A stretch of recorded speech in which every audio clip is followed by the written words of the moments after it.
அடுத்ததை பார்த்தீங்க அப்படின்னா, மணிப்பூரில் பழங்குடியின குழுக்கள் இடையே மோதல், தடை உத்தரவு பிறப்பிப்பு. ஸோ இந்த டாபிக் பார்த்தீங்கன்னா குரூப் 1 மெயின் சிலபஸ் பேப்பர் 3 ஜுடிஷியரியில் அதனுடைய சட்டத்தில் வந்து கவர் ஆகும்.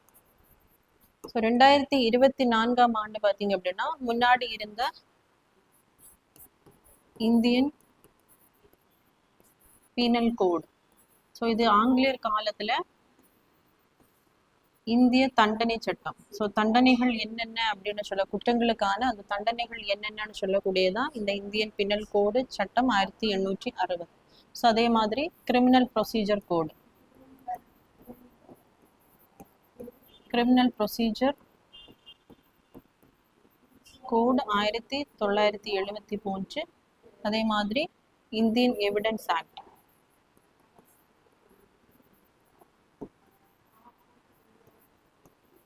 1872.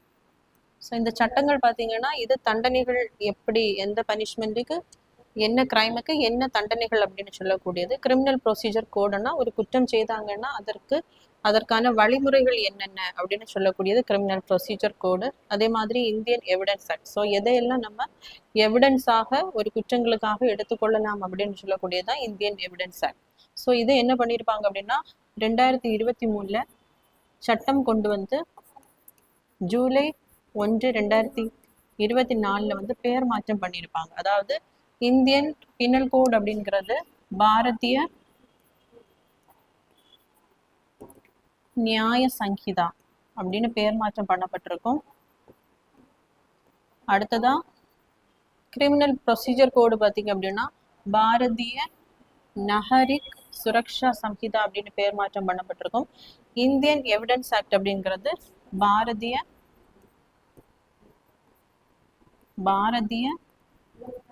சாக்ஷியா